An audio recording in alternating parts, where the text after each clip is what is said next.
Hello everyone, welcome to Quantifiers. Now in this set it is given that the above is the schematic diagram of the walkways indicated by the straight lines and the lakes. There are three lakes. They are in the shape of rectangles and they are shaded in the diagram. And this schematic diagram is of some gated area. Different points on the walkway they are indicated by the letters A through P with distances being हमें कुछ distance दे रखी है. Basically जो ये diagram दे रखी है किसी gated area की डायग्राम है. ठीक है, जिसमें तीन लेक्स हैं. जो शेडेड पोर्शन आपको दिख रहा है ये तीन लेक्स आपको दिख रही हैं. ठीक है, और जो वॉकवे है वो A B B C C D et cetera है और कुछ हमें डिस्टेंस यहाँ पे मेंशन है. तो जैसे ओपी डिस्टेंस आपको दे रखा है ये 150 मीटर का है. ओ एन डिस्टेंस आपको 300 दे रखा है. एन एम भी 300 दे रखा है. एम एल डिस्टेंस जो है ये 400 मीटर का है. ये 200 है और ये 400 है. और क्योंकि ये सारे स्क्वायर्स और रेक्टेंगल्स हैं तो अगर ये 400 है तो ये भी 400 होगा. ये 150 है तो ये 150 होगा. ये भी 150 होगा. ये 200 है तो ये सारे 200 ही होंगे एंड सो. अब कुछ एडिशनल इन्फॉर्मेशन यहाँ पे मैंने दे रखी है. वो क्या है that only entry and exit point is at C. तो सी ही एक ऐसा पॉइंट है जहां से एंटर कर सकते हो या एग्जिट कर सकते हो. There are many residencies within the gated area. All of them are located on the path A H and M L with 4 of them being at A H M and L. तो ये जो A H आपको path दिख रहा है including A and H ये एक residential area है. ऐसे ही ये एम एल जो पाथ दिख रहा है ये भी एक रेजिडेंशियल एरिया है with residencies at M and L also. और फर्दर हमें दिया गया है दैट पोस्ट ऑफिस जो है that is at P, bank is at B. तो यहाँ पे पोस्ट ऑफिस है और यहाँ पे बैंक है. अब देखो सिर्फ इतनी इन्फॉर्मेशन हमारे पास है तो जो सेट है उसके अंदर जो क्वेश्चंस आएंगे उनमें कुछ एडिशनल इन्फॉर्मेशन दे रखी होगी जिनके बेसिस पे उन्हें हमें सॉल्व करना है. Now let's move to the questions. The first one says that one resident whose house is located at L needs to visit the post office as well as the bank. So what is the minimum distance he has to walk starting from his residence and returning to his residence after visiting both the places? चलिए, तो देखो यहाँ पे जो person है he resides at L, उसको post office जाना है, उसको बैंक जाना है. ठीक है, और हमें देखना है कि मिनिमम डिस्टेंस कितना वो ट्रेवल करेगा इन दोनों प्लेसेस को विजिट करने के बाद. अब देखो अगर उसको पोस्ट ऑफिस जाना है तो वो कैसे जा सकता है. मिनिमम डिस्टेंस से अगर जाना है तो वो यहां से के जाएगा. ठीक है, अब के से वो जाने को एन जाके फिर एन से यहाँ इधर जा सकता है. राइट, लेकिन इससे होगा ये कि यहाँ पे अगर आप देखो के एन और एन ओ. ठीक है ना, जो के एन डिस्टेंस होगा वो होगा आपका 400 और ये एन ओ डिस्टेंस आपका 300 है तो उसको 700 ट्रेवल करना पड़ेगा. यहाँ देखो ध्यान से उसने बोला मिनिमम डिस्टेंस हमें निकालना है. सो अगर ये रूट फॉलो करने की बजाय अगर लेट से वो डायगोनल फॉलो करता है तो ज्यादा बेटर रहेगा. ठीक है ना, तो डायगोनल के थ्रू डिस्टेंस कम ट्रेवल करना पड़ेगा उसको और फिर वो पोस्ट ऑफिस आ सकता है. तो इस केस में वो क्या कर रहा है, वो एल से के जा रहा है, के से ओ, ओ से पी. तो वो पोस्ट ऑफिस पहुंच गया विद द मिनिमम डिस्टेंस. अब यहाँ पे राइट एंगल ट्रायंगल है तो पाइथागोरस लगा सकते हो. 3 4 5 का ट्रिपलेट बन रहा है तो ये 500 हो जाएगा. तो आप यहाँ से कह सकते हो कि एल से पी का जो डिस्टेंस है, घर से पोस्ट ऑफिस का जो डिस्टेंस ट्रेवल किया उसने वो कितना किया, 300 ये है, 500 800 और 150 वो 950 हो गया. अब बैंक से उसको घर आना है तो बैंक से घर आने के लिए क्या करेगा वो देखो यहाँ से यहाँ आ सकता है, यहाँ से इधर आ जाए, फिर घर ऐसे आ जाए तब भी कोई दिक्कत नहीं है. डिस्टेंस सेम ही ट्रेवल करेगा. अगर वो यहाँ से सीधा यहाँ चला जाता है और यहाँ आ जाता है तब भी डिस्टेंस सेम ट्रेवल करना पड़ेगा क्योंकि ये डिस्टेंस इसके बराबर है और ये डिस्टेंस इसके बराबर है. फर्क नहीं पड़ता कि वो किस रूट को फॉलो कर रहा है. तो यहाँ पे जो डिस्टेंस बनेगा उसका वो कितना बनेगा, ये 300 है. ठीक है, ये 400, ये फिर से 300 और ये 200. तो 7 3 10 और 2 12. तो बैंक से घर आने के लिए उसको 1200 मीटर ट्रेवल करना पड़ेगा. ठीक है जी. अब पोस्ट ऑफिस से बैंक जाने के लिए कितना डिस्टेंस ट्रेवल करना पड़ता है उसको. अब उसके लिए देखो अगर वो पोस्ट ऑफिस से आई जाता है, ठीक है, आई से अगर वो जे जाएगा, जे से वो जी जाएगा तो डिस्टेंस ज्यादा ट्रेवल करेगा क्योंकि अगेन यहाँ पर राइट एंगल ट्रायंगल बन रही है तो हाइपोटेन्यूज छोड़ के अगर आप बाकी दो साइड से जाओगे तो डिस्टेंस ज्यादा ट्रेवल करोगे, सो बेटर क्या होगा कि यहाँ से वो जी जाए और जी से सीधा बैंक चला जाए, तो डिस्टेंस कम ट्रेवल होगा। अब इस केस में डिस्टेंस कितना बनेगा, ये आपका बन गया 400, ठीक है। यहाँ 150 है, यहाँ आपका है 200, तो ये 50 × 4 है, ये 50 × 3 है, तो ये 50 × 5 250 होगा, और ये 400 हो गया।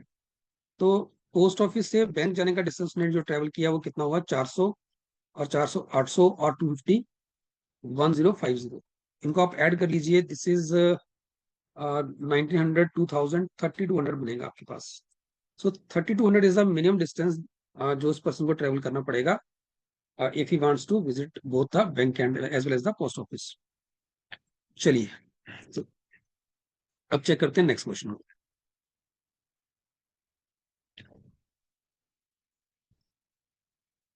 नेक्स्ट क्वेश्चन कह रहा है कि one person enters a gated area and decides to walk as much as possible before leaving the area without walking along any path more than once। ठीक है, तो पर्सन जो गेटेड एरिया को enter कर रहा है, and he decide to walk as much as possible. तो जितना ज्यादा चाहता है, जितना ज्यादा हो सके उतना वो जो है वो वॉक करना चाहता है। बट ये पॉइंट इंपॉर्टेंट है, without walking along any path more than once. तो किसी भी पाथ के थ्रू वो एक से ज्यादा बार ट्रेवल नहीं कर वॉक नहीं कर सकता, पास नहीं कर सकता। And always walking next to one of the lakes, और वो लेक्स के आसपास ही वो घूमेगा। बट ही में cross a point multiple times, तो वो एक पॉइंट को मल्टीपल टाइम वो क्रॉस कर सकता है। एक पाथ को वो मल्टीपल टाइम क्रॉस नहीं कर सकता, बट एक पॉइंट को मल्टीपल टाइम क्रॉस कर सकता है। और and he wants to walk as much as possible. तो हमें पूछा गया है कि कितना डिस्टेंस वो ट्रेवल करेगा इन दिस केस।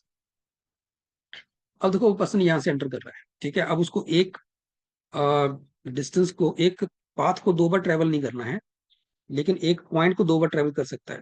तो यहाँ से एंटर करके मान लीजिए कि वो ऐसे नीचे की तरफ आ गया, और वो हमेशा लेक के आसपास जाना चाहता है। तो देखो, पहली बात तो ये कि मैक्सिमम डिस्टेंस तभी होगा अगर वो सारे पॉइंट्स को टच करेगा, लेक के आसपास के सारे पॉइंट्स को टच करेगा, तभी डिस्टेंस मैक्सिमम बनेगा। अब यहाँ आ जाए, फिर यहाँ आ जाए, ठीक है। अब उस केस में वो इधर नहीं जा सकता, क्यों? अगर इधर जाएगा फिर वापस इधर आएगा, तो फिर वापस CF ट्रेवल करेगा, ये पॉसिबल नहीं हो पाएगा, ठीक है ना। और इस केस में फिर डिस्टेंस भी मैक्सिमम नहीं बन पाएगा। तो बेटर क्या है कि अगर वो इस तरफ से यहाँ आ जाए, डी की तरफ, डी से नीचे आ जाए, यहाँ से फिर यहाँ आ जाए, ठीक है। अब यहाँ से वो वापस नीचे आ जाए, यहाँ से वो यहाँ आ सकता है, फिर यहाँ पे, क्योंकि हमारी कोशिश ये रहेगी कि सारे पॉइंट्स को वो टच करे। अब यहाँ पे वापस को के को फिर से पास करेगा, कोई दिक्कत नहीं है, एक पॉइंट को वो मल्टीपल टाइम क्रॉस कर सकता है।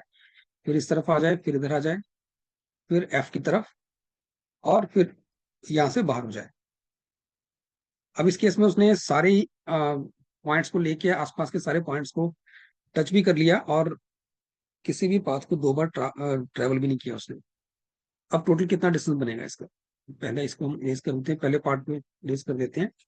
अब जो डिस्टेंस बन रहा है वो कितना बन रहा है, देखो ये जो रेक्टेंगल बन रही है, ये 400 और 300 ये है, तो इसका 700, 700 400 पेरीमीटर इसका बनेगा, ठीक है जी। सिमिलरली इसका भी 400 300 300 400 400 यहाँ बनेगा। और इसमें देखो ये 200 है, और ये 300 है, तो 500 ही हो गया, 500 ही हो जाएगा, तो 1000 यहाँ हो जाएगा। सो टोटल डिस्टेंस ट्रेवल करेगा 28 और 10 3800 मीटर्स। सो ऑप्शन 2 आपका आंसर बनना चाहिए सेकंड क्वेश्चन का। Now let's see the third one. अब थर्ड क्वेश्चन में क्या बोला गया है कि एक रेजिडेंट है, one resident takes a walk along the gated area starting from A and returning to A without going through any point other than A more than once. So what is the maximum distance that she can travel in this way? अब जो lady है वो यहाँ A से चल रही है, वापस A पे जाएगी, हमें उसको मैक्सिमम डिस्टेंस ट्रेवल करवाना है, और साथ ही साथ किसी भी पॉइंट को दो बार क्रॉस नहीं करना एक्सेप्टिंग। तो देखो, मैक्सिमम डिस्टेंस तभी ट्रेवल हो सकता है अगर वो ज्यादा से ज्यादा पॉइंट्स को क्रॉस करेगी, या मैक्सिमम सारे पॉइंट्स को क्रॉस करेगी। तो क्या कर सकते हैं इस केस में, और ये भी ध्यान आपको ये रखना है कि वो एक पॉइंट को एक से ज्यादा बार क्रॉस नहीं कर सकती, और सारे पॉइंट्स को क्रॉस करवाना चाहते हैं। तो वो A से B जाएगी, ठीक है। अब जाने को B से C भी जा सकती है, बट अगर डिस्टेंस ज्यादा ट्रेवल करवाना है तो उसको जी की तरफ लेके आओ, क्योंकि यहाँ डिस्टेंस 300 बन रहा है, ठीक है, इधर डिस्टेंस 400 बन रहा है, राइट। तो अगर मैक्सिमम डिस्टेंस चाहिए तो जी की तरफ आना चाहिए। इनफैक्ट जो बीसी डिस्टेंस है वो तो यहाँ पे भी कवर हो जाएगा जीएफ में। तो बी से हम उसको लेके आएंगे जी की तरफ, जी से उसको एफ की तरफ लेके जाएंगे, एफ से वापस सी। हम सारे पॉइंट्स टच करना चाहते हैं, फिर डी, फिर ई। अब वापस एफ नहीं आएगी वो, क्योंकि एक पॉइंट को दो बार क्रॉस नहीं करेगी, ठीक है। फिर ई से उसको फिर यहीं आना पड़ेगा। अब यहाँ से अगर वो के को चली जाती है, के से वापस वो एल नहीं आ सकती है, के से वापस फिर इधर एन आके वो वापस एम नहीं आ पाएगी। तो बेटर क्या है कि आप उसको एल से एम की तरफ लेके आओ, ठीक है, तो एम से एन की तरफ लेके जाओ, फिर वापस उसको यहाँ से यहाँ लेके आओ, ठीक है। और फिर के से इस तरफ लेके आओ, और यहाँ से वापस, सो दैट वो सारे पॉइंट्स को टच करती हो जाए, सारे ही पॉइंट्स को एक बार वो टच कर ले, फिर यहाँ से यहाँ चली जाएगी, ठीक है। और ये डिस्टेंस जो था ये आपके पास 300 था। अब ये उसका जो पाथ होना चाहिए, और इसी पाथ में वो मैक्सिमम डिस्टेंस ट्रेवल करेगी, ठीक है जी। अब इसको आप डिस्टेंस को काउंट कर लीजिए। अब देखो ये जो एम डी साइड है ये बनती है 1000, जो एपी साइड है ये भी 1000 बन रही है। अब देखो यहाँ पे ये डिस्टेंस देखो, ये डिस्टेंस देखो, और ये डिस्टेंस देखो, ये पूरी लाइन एडी को कवर कर लेता है। ये बनता है 150, 300, 300, 750। सिमिलरली ये डिस्टेंस और ये डिस्टेंस भी पूरी पीएम लाइन को कवर कर लेता है। ये भी आपका 750 बनेगा, तो 750 और 750 1500 ये हो जाएगा, ठीक है जी। अब ये 400 है, ये भी 400 है, सिमिलरली ये भी 400 है, और ये भी 400 है, तो 1600 यहाँ बन गया। तो अगर आप देखो तो सारे डिस्टेंस आई थिंक हो गए, एपी भी कर लिया, डीएम भी कर लिया, ये भी हो गया, और ये वाला डिस्टेंस भी हमने काउंट कर लिया, ये भी कर लिया, और ये भी कर लिया, ठीक है जी।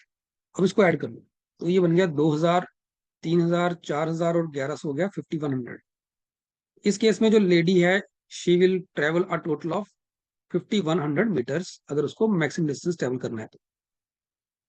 Now come to the last question. देखो ये क्वेश्चन थोड़ा सा ट्रिकी जरूर है, ठीक है। इसमें जो पाथ आपको दे रखे हैं खुद से सोचने पड़ेंगे। तो पॉसिबिलिटी है, अब जैसे ये थर्ड क्वेश्चन तो टीटा क्वेश्चन है, तो पॉसिबिलिटी है कि आप कुछ अलग से पाथ बना दो, कोई पॉइंट मिस कर दो, और आपका डिस्टेंस कम आ जाए, तो ये चांसेस इस सेट के अंदर रहेंगे। No last one says, visitors coming for morning walks, they are allowed to enter as long as they do not pass any of the residences and do not cross any point except see more than once. So what is the maximum distance that such a visitor can walk within the gated area? अब देखो visitors को morning walk के लिए allow तो कर दिया, लेकिन उनको ये बोला गया कि आपने किसी भी रेजिडेंसेस वाले एरिया को पास नहीं करना है। मतलब एच जो लेंथ है ये पास नहीं होगी, और ना ही एम एल लेंथ पास कर सकते हैं, ना ही वो एल पॉइंट पे आ सकते हैं, ना ही एम पे आ सकते हैं, ना ही ए पे जा सकते हैं, ना ही एच पे जा सकते हैं, क्योंकि ए एल एम एच पे भी रेजिडेंसीज है। और साथ ही साथ they will not cross any point more than once, तो एक पॉइंट को दो बार क्रॉस भी नहीं करेंगे। तो मैक्सिमम डिस्टेंस कितना ट्रेवल करेंगे हमें वो देखना है। अब देखो इस केस में जो पर्सन है वो सी से एंटर कर रहा है, और सी से एंटर करने के बाद अगेन वो मान लीजिए अगर आप कहते हो एफ की तरफ आ गया, एफ से अगर वो ई आ जाएगा, ई से डी जाएगा, तो डी से सी वापस नहीं जा सकता, क्योंकि उस केस में सी को दो बार क्रॉस कर लेगा। इनफैक्ट सी को कर सकता है, लेकिन फिर वापस इस पाथ को दो बार क्रॉस कर लेगा, ये पॉसिबल नहीं है, ठीक है ना। और हमें चाहिए क्या है, हम इस पर्सन को मैक्सिमम डिस्टेंस ट्रेवल करवाना चाहते हैं, तो इसको सी से डी की तरफ लेके जाएंगे, फिर डी से ई, ठीक है, ई से एफ, एफ से के। अब ये पर्सन के से एल नहीं जा सकता, क्योंकि एल पे रेजिडेंस है, तो इस तरफ नहीं जाएंगे, तो सीधा नीचे की तरफ आएंगे, ठीक है। और डायगोनल्स को हम अवॉइड कर रहे हैं, रीजन बीइंग हमें मैक्सिमम डिस्टेंस ट्रेवल करना है। और फिर के से हम सीधा पी की तरफ आ जाएंगे, पी से हम जाएंगे आई की तरफ, ठीक है। और आई से आगे जाने को हम जी की तरफ डायगोनली जा सकते हैं, और क्योंकि हमें मैक्सिमम डिस्टेंस ट्रेवल करना है, और एच हम जा नहीं सकते, ठीक है, आगे नहीं, एच की तरफ नहीं जा सकते। और जी की तरफ जाएंगे तो डायगोनल बन जाएगा, जे की तरफ जाएंगे तो इजी रहेगा, जे की तरफ जाएंगे तो क्या रहेगा कि डिस्टेंस मैक्सिमम हो जाएगा। फिर जी से हम वापस एफ नहीं आ सकते, क्योंकि एफ पॉइंट ऑलरेडी क्रॉस हो चुका है, फिर हमें बी जाना पड़ेगा और बी से सी की तरफ आना पड़ेगा। ठीक है, तो ये हमारे पास टोटल बनेगा। अब ये डिस्टेंस हम कैलकुलेट कर लेते हैं कितना आ रहा है। ये 300 है, सो 300 400 बन गया 700, 700 और 300 बन गया 1000, 1000 और 200 बन गया ये 1200, 1200 और ये हो गया 400, 1600 और 300 हो गया 1900, 1900 और ये हो गया 2050, 2050 और ये 400 हो गया 2450 और ये 150 हो गया 2500, 2600 हो गया यहाँ तक। ये 2600 हो गया और 200 हो गया 2800, 2800 और 400 बन गया आपके पास 3200 और ये 300 हो गया आपका 3500। ठीक है, तो इसका डिस्टेंस जो बनेगा वो 3500 का बनेगा। So students, I hope this set is clear to all. थोड़ा सा ट्रिकी सेट जरूर है ये वाला। ठीक है, इतना इजी भी नहीं है, डिफिकल्ट नहीं है तो ये इजी भी नहीं है, राइट। सो अगर आपको ये वीडियो अच्छा लगा, अगर आपको ये सेट समझ आया, then please like this video and subscribe to YouTube channel. Thank you.